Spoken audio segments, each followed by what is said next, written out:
Abhisha, college के exams में तुम फर्स्ट आना चाहती थी, लेकिन विधि फर्स्ट आ गई और इसीलिए तुमने विधि को मार डाला ताकि स्कॉलरशिप तुम्हें मिल जाए। मैंने एक खास जगह जाकर विश मांगी थी, उसी की वजह से विधि की जान चली गई। तो जरा हमें भी बताओ। ठाकुर बलदेव की पुरानी हवेली में, बलदेव भवन।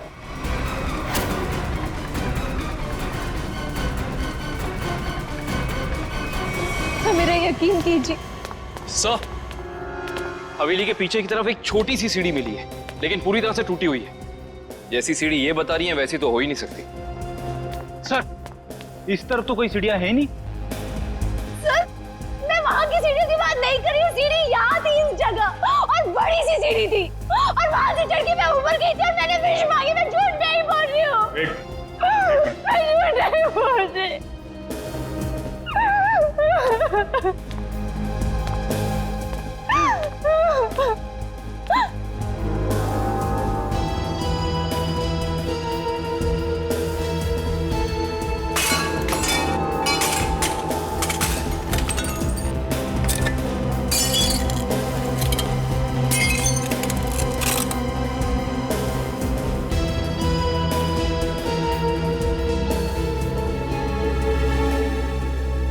आओ अभिष्टा, देखो देखो तुम्हारी सीढ़ी। ये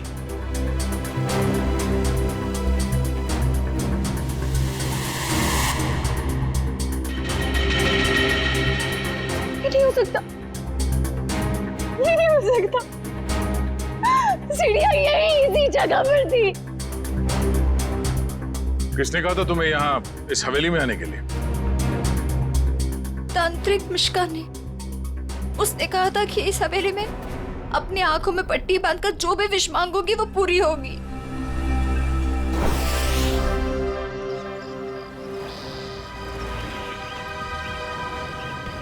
सर, अभिष्टा ने जिस मिश्का तांत्रिक की दुकान के बारे में बताया, वो इसी शॉपिंग सेंटर में,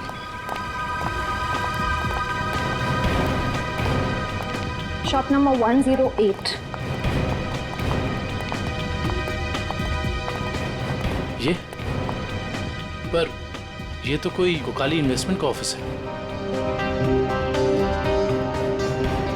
पक्का अभिष्टा ने इसी ऑफिस के बारे में बताया था। हाँ सर, उसने एड्रेस तो यही दिया था। रामू जल्दी करो, हमें शाम तक ये सब खाली करना है। Excuse me. जी कहिए। यहाँ इस दुकान में किसी मिश्का नाम की तांत्रिक का ऑफिस था, कहाँ गया वो? मिशिका से कुछ काम है आपको? जी। आप मिशिका के फ्रेंड हैं या क्लाइंट है?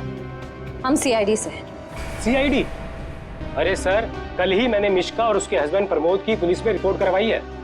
सर, कुछ पता चला उनके बारे में? आप कौन है? सर, मैं इस दुकान का मालिक हूँ, रमेश। और आपने मिश्का के खिलाफ रिपोर्ट क्यों लिखवाई? अरे सर, 2 हफ्ते पहले मैंने प्रमोद को ये दुकान भाड़े पे दी थी और उसने कोकाली इन्वेस्टमेंट का ऑफिस भी खोला था। और सर, मुझे अगले शनिवार को भाड़ा और डिपॉजिट देने का वादा भी किया था। आप उन्हें जानते थे कि बिना डिपॉजिट और किराए के आपने ये दुकान उन्हें भाड़े पर दे दी? नहीं मैम, मैं तो उनकी मीठी मीठी बातों में आ गया था, लेकिन परसों मैं घूमते हुए यहाँ पे आया तो मैंने देखा कि उसकी बीवी ने ऑफिस में एक तांत्रिक का तामझाम लगा रखा है और ये साइन बोर्ड भी लगा रखा है। फिर मैंने प्रमोद को कहा कि ये सब कुछ यहाँ नहीं चलेगा, तो प्रमोद ने मुझे कहा कि उसकी बीवी ने नया ऑफिस लिया है और 2-4 दिन में वहाँ चली जाएगी। कहीं और शिफ्ट करके क्या दोनों?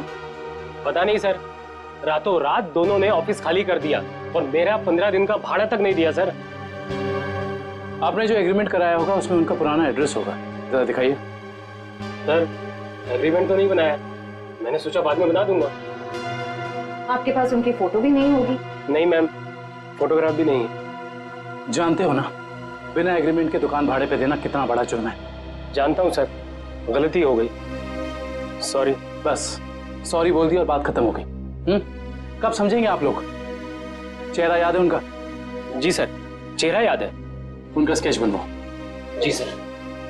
और अभिष्टा से पूछना होगा कि उसे इस मिश्का के बारे में पता कैसे चला।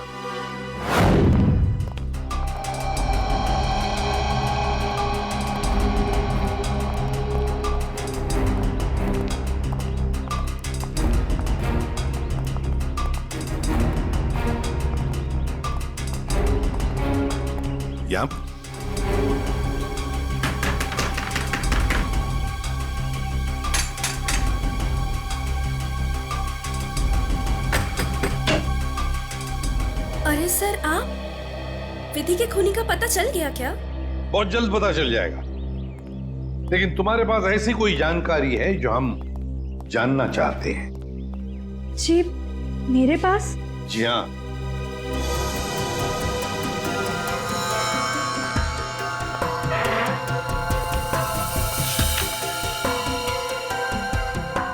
काफी शौकीन लगती हैं आप इन आत्माओं और अलौकिक कहानियों की। जी हाँ, मुझे डरावने उपन्यास और डरावनी फिल्में पसंद हैं। तुम्ही ने अभिष्ठा को उस तांत्रिक मिश्का के बारे में बताया ना? वो सर, उसका पता मैंने किसी प्रचार वाले पर्चे में पढ़ा था। वो प्रचार वाला पर्चा तो होगा ना तुम्हारे पास? देखो जरा। देखती हूँ।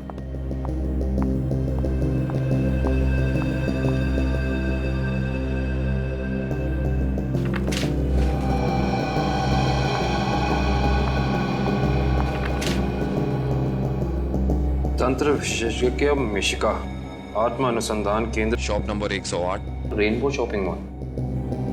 सर ये तो वही पता है जहां हम गए थे। नेत्रावती, एक बात बताओ,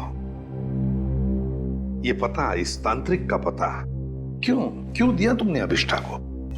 सर वो अभिष्ठा परेशान रहने लगी थी और अजीब सा बर्ताव करने लगी थी। अजीब सा बर्ताव मतलब? मतलब वो लाइट्स बंद करके घंटों अंधेरों में बैठी रहती थी, किसी से भी झगड़ पड़ती थी, और तो और लेक्चर में उसका ध्यान भी नहीं रहता था।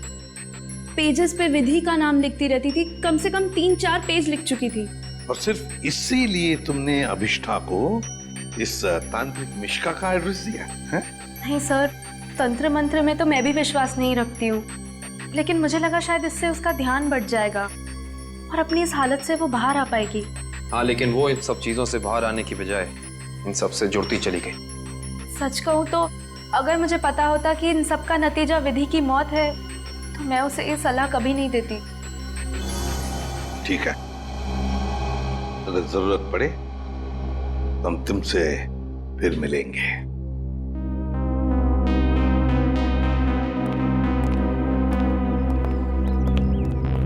अभिष्ठा जी हमें तुम्हारा रूम चेक करना है। चलिए। चलो आइए।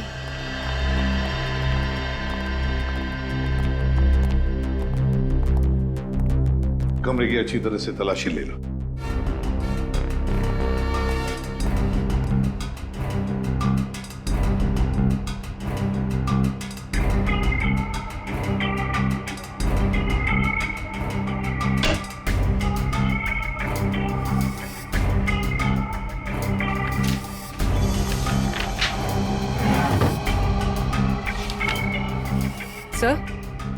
सर ये देखिए, अजीब तरह के पिक्चर्स।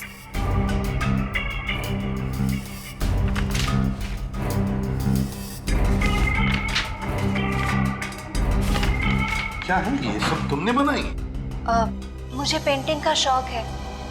मेरे दिमाग में जो भी आया मैं वो पेंट करती हूँ। सर, किसी की तस्वीर मिली है। कौन है ये? तुम्हारे पापा?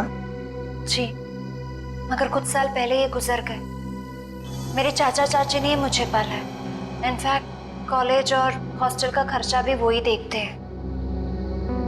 सर, हाँ? ये दवाइयां मिली।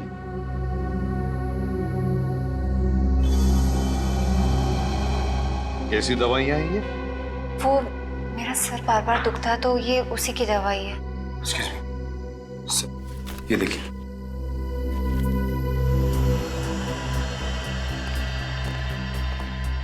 ये दवाइयां तो किसी साइकियाट्रिस्ट ने प्रिस्क्राइब की हुई है। सर, ये जरूर हमसे कुछ छुपा रही है।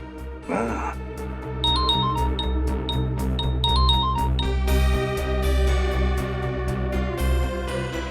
सर उस तांत्रिक मिश्का और उसके पति का पता नहीं चला अब तक।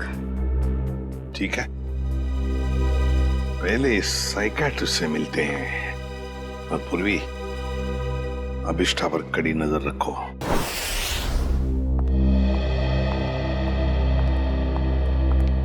Excuse me doctor. अरे आप देखिए, मैं बिना अपॉइंटमेंट लिए किसी से नहीं मिलती हूँ। डॉक्टर, हम लोग सीआईडी से हैं और हमें आपसे कुछ जानकारी चाहिए।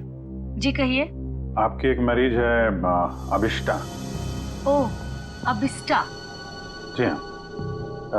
क्या वजह थी उसका इलाज आप कर रही थी? पिछले 2 सालों से उसका मानसिक संतुलन ठीक नहीं था, इसीलिए वो उसका ही इलाज करवा रही थी। क्यों? क्या हुआ था उसे? दरअसल उसका एक्सीडेंट हो गया था। एक्सीडेंट? तो क्या उसकी वजह से उसका मानसिक संतुलन बिगड़ गया था? एक्चुअली उन्हीं दिनों उसके पिताजी भी गायब हो गए थे और ये एक्सीडेंट, दोनों बातों ने उस पर बहुत गहरा असर डाला था। अच्छा डॉक्टर, ये बताइए कि आपके ट्रीटमेंट के बाद उसकी हालत कैसे थी?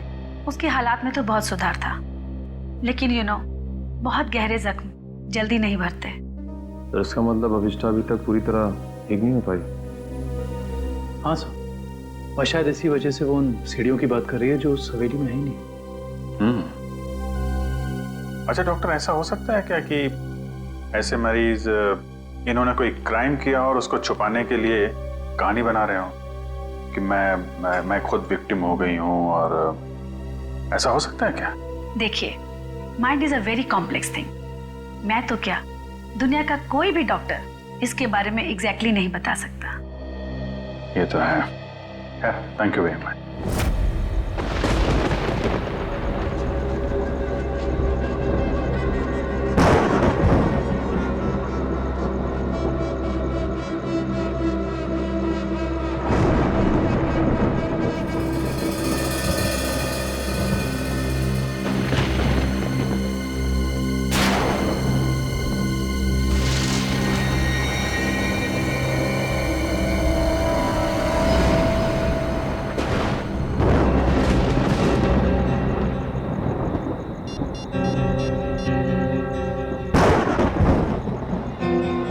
हेलो एसीपी साहब।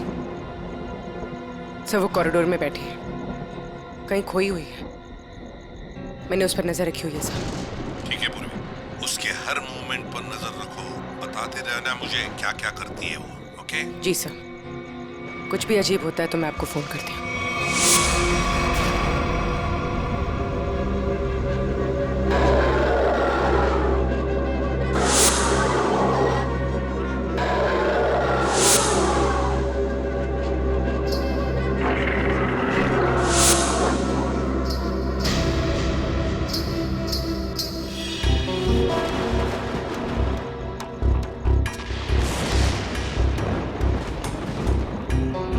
घुंघरू की आवाज।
कौन है?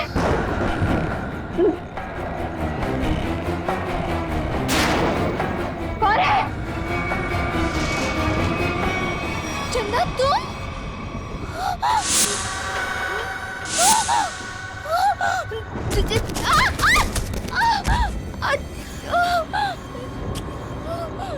मेरा फोन, टॉर्च, मेरा फोन कहाँ है? फोन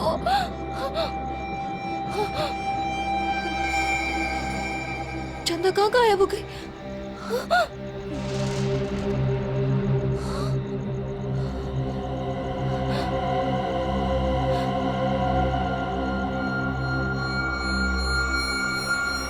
अपने पापा के पास जाओ।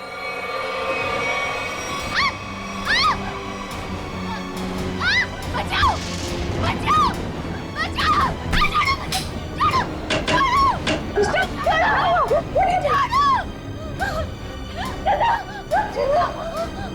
अरे क्या हुआ? मुझे नहीं पता, मैं तो बस अंधेरे में टकरा गई और ये चीखने लगी। मैंने अभी अभी बाहर चंदा को देखा। चंदा? चंदा? चंदा कौन है? कोई नई हॉस्टल में रहने आई है? नहीं नहीं, वो ना लाल साड़ी में है। वहाँ उधर, वहाँ सीढ़ियों के पास। अरे नहीं नहीं, जरूर तुम्हारा कोई वहम होगा। नहीं, ये मेरा बहन नहीं है। मेरे यकीन करो, मैं झूठ नहीं बोल रही हूँ। मैं यकीन करो। Okay okay, wait wait, relax, मैं देखती हूँ।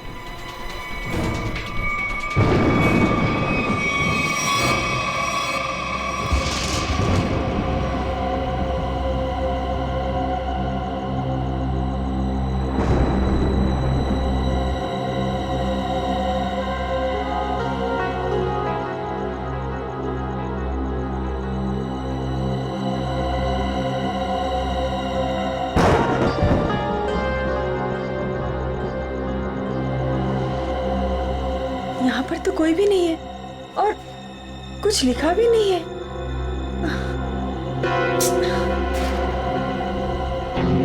अभिष्टा, वहाँ पर तो कोई भी नहीं है और ना ही वहाँ कुछ लिखा हुआ है। ये वहाँ लिखा हुआ था, शायद कैसे हो सकता है?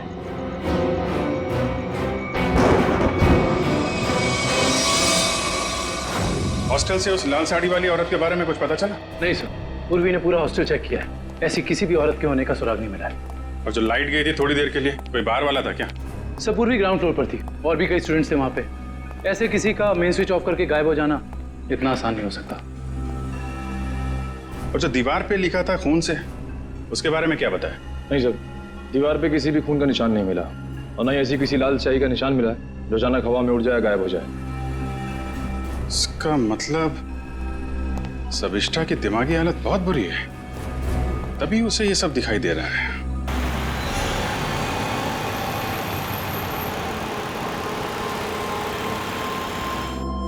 कोई है जो ये साबित करना चाहता है कि ये सारा काम चंदा की आत्मा कर रही है। हो सकता है सर, लेकिन उसने हवेली की सीढ़ी कैसे गायब की? हाँ सर, एक रात में अचानक सीढ़ी गायब नहीं की जा सकती है। चंदा की आत्मा का वापस आना और सीढ़ी का गायब होना, ये सब अभिष्टा की दिमाग की कहानी है। हेलो अभिजीत सर, अभिष्टा हॉस्टल से निकलकर मारवे रोड की तरफ जा रही है। मैं उसका पीछा कर रही हूँ सर। मारवे रोड? सर ऐसा लगता है किसी से मिलने जा रही है। अच्छा, इस रोड पे तो उसका कॉलेज भी है। पर सर इतनी रात को कॉलेज में किससे मिलने जा रही होगी? सर हो सकता है कि वहाँ कोई सबूत भूल गई हो और अब याद आया तो लेने जा रही हो। नहीं, वहाँ पे कोई खास सबूत तो मिला नहीं था, कुछ और ही बात लगती है। नजर रखो उस पर।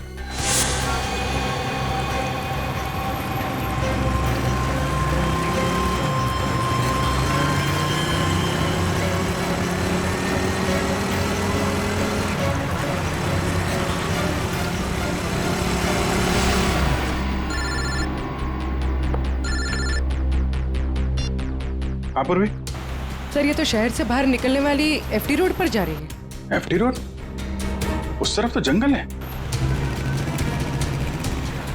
सर कुछ समझ में नहीं आ रहा है ये जा कहाँ रही है। ठीक है, देखो मगर ध्यान से, थोड़ा होशियार रहना।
हाँ पूर्वी। सर वो जंगल के अंदर घुस गई है, मैं उसका पीछा करती हूँ। ठीक है, तुम भी जाओ, लेकिन थोड़ा संभाल के, होशियारी से, हैं?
तो अभिष्ठा के पिताजी हैं।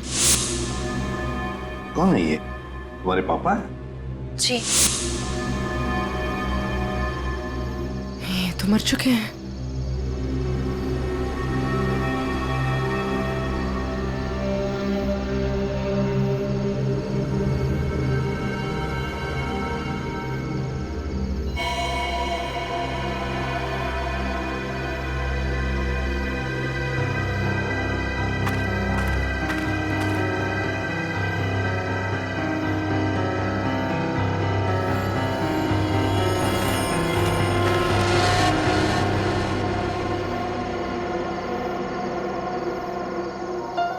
अभिष्ठा,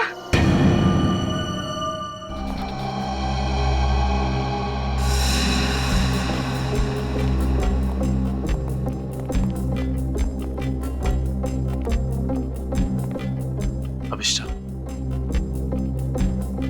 सच्चाई तक पहुंचने के लिए हमें तुमसे कुछ सवाल करने हैं। तुम जितना बता सकती हो बताना, बस ज्यादा टेंशन मत लेना। जी। क्या आप पहले से जानती थी कि आपके पिता पिछले 2 साल से जंगल के उस केबिन में छिपे हुए हैं? नहीं, इनफैक्ट 2 साल से मैं अपने पिताजी की तलाश भी नहीं कर रही थी। तो फिर तुम्हें उनके ठिकाने का कैसे पता चला? मुझे कुछ याद नहीं। मुझे कुछ याद नहीं कि मैं वहां कैसे पहुंची। याद करने की कोशिश करिए। कुछ तो ऐसा हुआ होगा कि तुम वहां उस केबिन तक पहुंच गई। नहीं, मुझे पता नहीं क्यों अचानक मुझे वो जंगल और उस कैबिन के फ्लैशेस दिखाई देने लगे। फ्लैशेस? इसका मतलब वो जगह आपने जंगल में पहले भी कभी देखी होगी। पता नहीं। इंस्पेक्टर पूर्वी बता रही थी कि जंगल में कोई और भी तुम्हारा पीछा कर रहा था, जो तुम्हारे जरिए तुम्हारे पिताजी तक पहुंचना चाहता था। बता सकती है वो कौन हो सकता है? मैंने कहा ना, मुझे कुछ याद नहीं। मुझे सिर्फ इतना याद है कि जब मैं उस कैबिन में गई थी, वहां मुझे अपने पापा की चीखने की आवाज सुनाई दी, और जब मैं वहां देखने गई तो किसी ने मुझ पर पीछे से हमला किया। मैं बस इतना जानती हूँ और कुछ भी नहीं, कुछ नहीं। सर, आप लोग प्लीज बाहर जाइए, इन्हें आराम कर देंगे।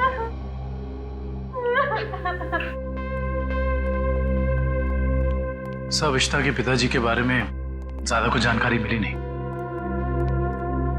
उस केबिन की छानबीन करते हैं, वहीं से कुछ पता चलेगा। 2 साल तक उसके पिताजी यहाँ छिपे क्यों थे, जबकि उनकी बेटी यहाँ पास ही के शहर में मानसिक तौर पे बीमार थी? सर, अभिष्टा के पिताजी का बैंक स्टेटमेंट मिला।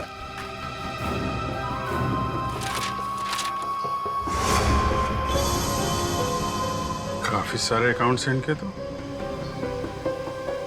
वो भी विदेश में। लाखों डॉलर का ट्रांजैक्शन हुआ है इनके अकाउंट में। लेकिन सर, वो तो एक लोकल कंपनी में काम करते थे, हर महीने तनख्वाह पाने वाले सिर्फ एक रिसर्चर। उनके पास इतने सारे पैसे कहां से आए? सर, एक फाइल ही मिली है सर। क्या लिखा है इसमें? इस फाइल में लिखा है कि कंपनी इनके खिलाफ जांच के आदेश दिए थे। किस तरह की जांच थी? कंपनी में इनका कामकाज का तरीका अच्छा नहीं था, ड्यूटी के टाइम गैर हाजिर रहते थे, इसलिए सस्पेंड कर दिए गए थे। लेकिन सर, जो इन्फॉर्मेशन हमें मिली है उसके मुताबिक तो वो एक ब्रिलियंट रिसर्चर थे और अपने काम में काफी माहिर थे। माहिर थे, मगर शायद ईमानदार नहीं थे। तो शायद इसीलिए उनका खून हो गया। हो सकता है। शायद ये भी हो सकता है कि अभिष्टा के जरिए कोई उनसे कोई सीक्रेट जानकारी निकालना चाहता हो। सर, लेकिन अभिष्टा और उनके पिताजी के बीच में 2 साल से कोई कांटेक्ट भी नहीं था। अभिष्टा के कॉल रिकॉर्ड में ऐसा हमें कोई भी कॉल नहीं मिला जो उसने अपने पिताजी को किया हो। हाँ दिव्या, कुछ याद आया क्या? क्या अभिष्टा हॉस्पिटल से भाग गई?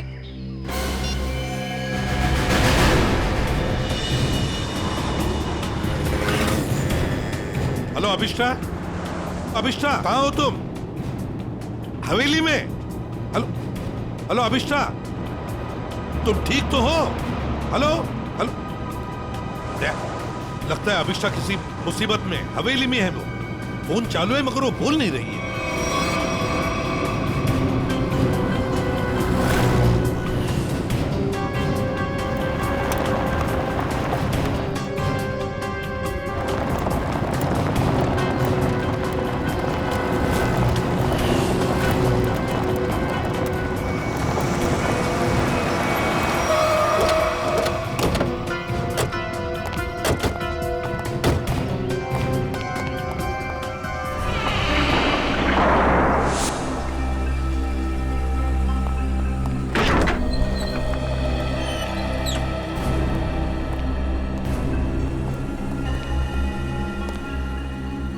अभिष्टा, अभिष्टा, सर, अभिष्टा तो कहीं दिख नहीं रही। उसने मुझे फोन पर बताया कि वो इसी हवेली में है, वो यहीं पर होनी चाहिए।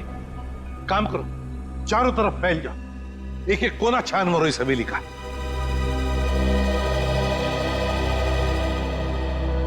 अभिष्टा,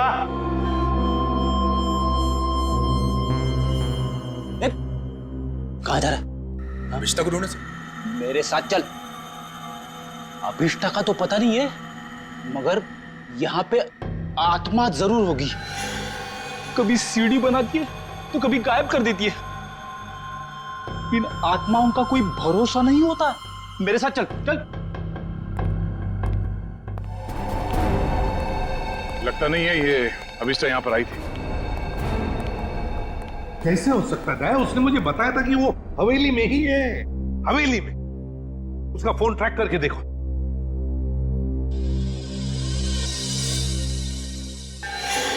सर उसका फोन यहीं पर है, 200 मीटर की रेडियस पे। 200 मीटर की यार्ड के रेडियस में? लेकिन वो तो हवेली में ही होनी चाहिए थी। या कहीं ऐसा तो नहीं कि कोई अभिष्टा को कहीं लेकर गया? ये सायरन। सर ये सायरन की आवाज, सर यहाँ पे पास में एक ऑयल रिफाइनरी है, ये वहां का सायरन है। नया ये सायरन अभिष्टा के फोन पर बड़ी जोर से सुनाई पड़ा था मुझे। इसका मतलब है सर जब आपकी बात हुई थी तो ये अभिष्टा उस ऑयल रिफाइनरी के एकदम करीब होगी। हो सकता है। ऑयल रिफाइनरी की तरफ चलते हैं। फ्रेडी देखो कहां पर है ऑयल रिफाइनरी।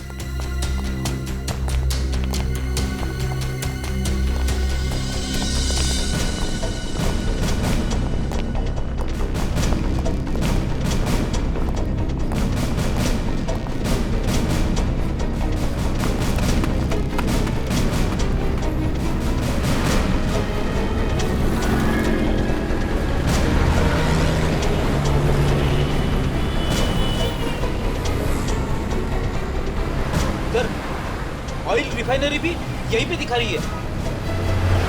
सर अभिष्टा का मोबाइल यहाँ पर दिखा रहा है। सर ये रास्ता तो बंद है आगे। पर सर अभिष्टा का मोबाइल तो यहीं पर दिखा रहा है। ऑयल रिफाइनरी भी यहीं पे दिखा रही है सर, ये देखिए। और अभिष्टा के मोबाइल पर सायरन बज रहा था रिफाइनरी का, बड़ी तेजी से बज रहा था। इसका मतलब अभिष्टा यहीं कहीं आसपास की होनी चाहिए। कोई और रास्ता है क्या? देखो जरा।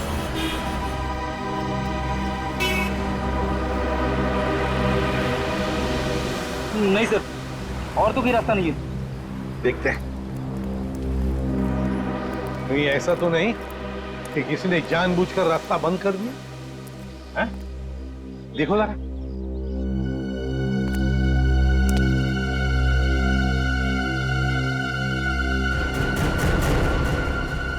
नहीं सर, रास्ता जबरदस्ती बंद किया गया, आगे रोड खुला है। तो फिर दया छोड़ दो इसे।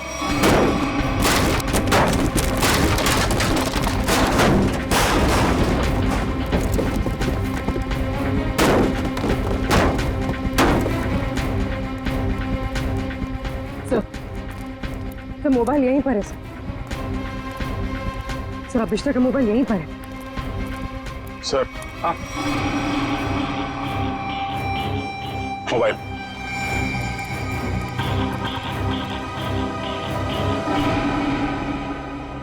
दूसरी हवेली? एक जैसी दो दो हवेलियां, ये कैसे हो सकता है सर? कहीं ये भूल भुलैया तो नहीं है? देखते हैं।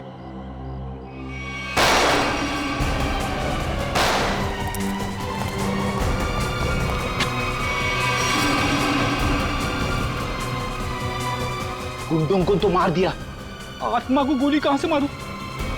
छोड़ो मुझे। रुक जा, वरना क्या कर लोगे? तुम लोग भी देखो इसकी मौत का तमाशा। सर प्लीज मुझे बचाइए, सर प्लीज मुझे बचाइए।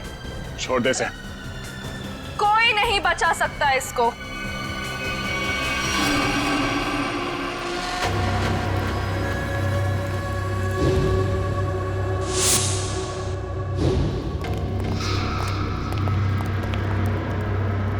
नेत्रावती तुम?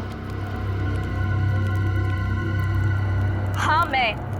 एसीपी साहब, मैंने तो सोचा था कि मैं इस हवेली को जलाकर इसका नामो निशान मिटा दूंगी, फिर किसी को पता नहीं चलेगा कि एक जैसी दो हवेलियां हैं, एक सीढ़ी के साथ और एक सीढ़ी के बिना। और फिर आप सब लोग अभिष्टा को ही पागल समझेंगे। लेकिन अभिष्टा ने यहाँ आकर तुम्हारे प्लान पे पानी फेर दिया। हाँ, लेकिन मैं मेरा प्लान इतनी आसानी से बदलने नहीं दूंगी। तुम ऐसा कुछ मत करना नेत्रावती जिससे तुम्हें जिंदगी भर पछताना पड़े, समझे? पछताओगे तो तुम सब, क्योंकि अभिष्टा के साथ तुम सब मरोगे।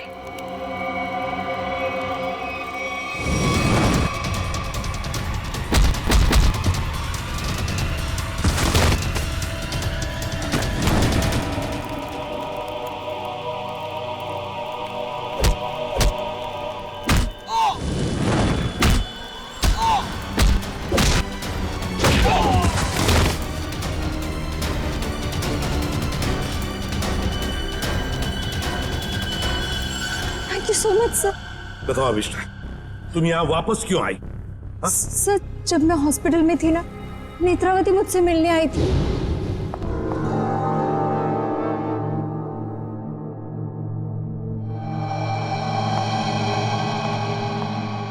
अभिष्टा, अभिष्टा,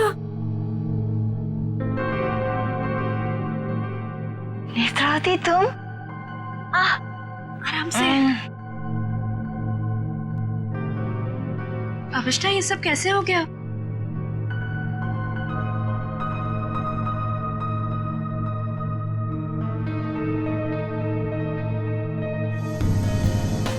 मैं कुछ पूछ रही हूँ, ये सब हुआ कैसे?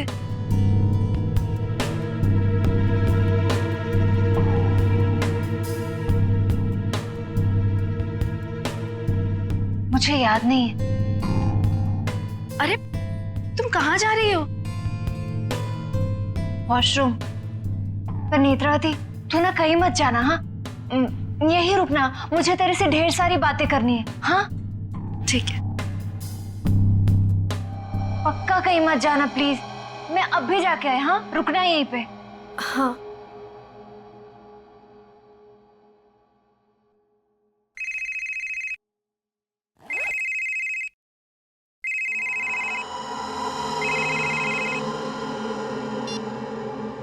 हेलो। हाँ हाँ, घबराओ मत, हमारा प्लान कामयाब हो गया। उसे कुछ याद नहीं है।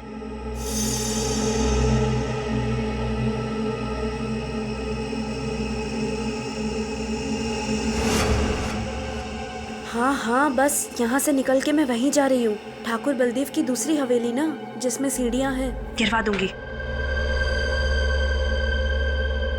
हाँ ठीक है, जाती हूँ। बाय।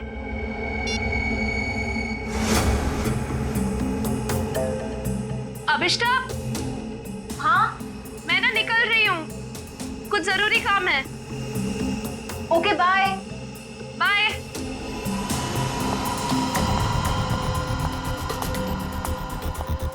दूसरी हवेली?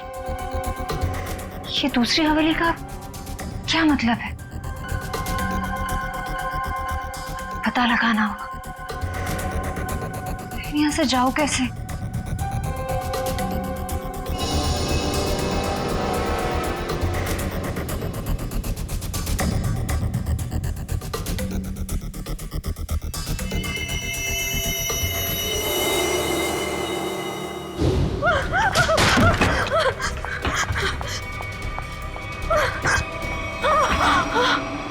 कौन करवा रहा है तुमसे ये सब?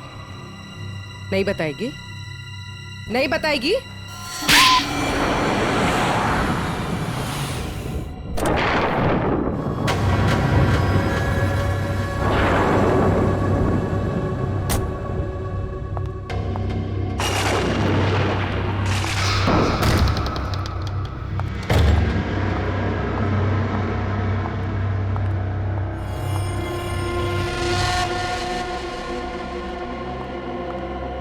नेत्रा, तुम्हें पता है ना हमारी थोड़ी देर में फ्लाइट है, हमें हमेशा के लिए यहाँ से निकल जाना है। और तुमने ये हवेली जलाई क्यों नहीं अभी तक?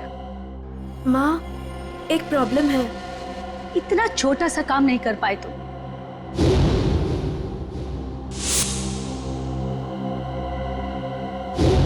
आखिर क्या हो गया? वो अभिष्टा मेरे पीछे यहाँ पहुंची है। इसमें कौन सी बड़ी बात है? उसे भी जला देना था इस हवेली के साथ। वाह सोनिका जी, वाह! कितने ऊंचे ख्याल है आपके, हैं? शर्म आनी चाहिए। एक डॉक्टर होकर अपनी पेशेंट की जिंदगी के साथ खिलवाड़ किया है तुमने। सीआईडी, तुम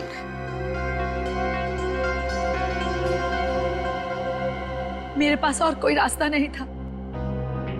मैंने साइकेट्रिस्ट का काम सिर्फ इसलिए शुरू किया ताकि अभिष्टा की याददाश्त वापस आ जाए और उससे मैं जरूरी जानकारी हासिल कर सकूं। और इसलिए अभिष्टा की याददाश्त वापस लाने के लिए तुमने ये सोचने पर उसे मजबूर किया कि विधि का खून उसी ने किया है ना? हाँ, अभिष्टा अपनी याददाश्त का एक हिस्सा खो चुकी थी एक्सीडेंट में, और उसे वापस लाने के लिए मुझे उससे मौत का खौफनाक अनुभव कराना बहुत जरूरी था। और ये सब पूरा करने के लिए तुमने वो मन्नत पूरा होने वाला खेल रचा और विधि को मार दिया। अभिष्टा के पिता कहाँ रहते हैं उसका पता लगाकर उसे बदला लेना चाहती थी, क्योंकि उन्होंने मेरे पति भूषण, जो कि उनके साथ रिसर्च का काम करते थे, उनकी जान लेकर उनके सारे इंपॉर्टेंट डॉक्यूमेंट्स लेकर कहीं छिप गए। हमने उन्हें बहुत ढूंढा पर वो कहीं नहीं मिले। तुम अभिष्टा के पिता से बदला लेना चाहती थी, इसलिए उसकी याददाश्त वापस लाकर उनका पता जानना चाहती थी, है ना? हाँ, हमने बदला ले लिया। डॉक्टर सोनिका, अपने पति की मौत का बदला लेने के लिए तुम दोनों मां बेटियों ने एक मासूम विधि की जान ले ली। कानून तुम्हें कभी माफ नहीं करेगा। तुम्हें कड़ी से कड़ी सजा मिलेगी, कड़ी से कड़ी सजा।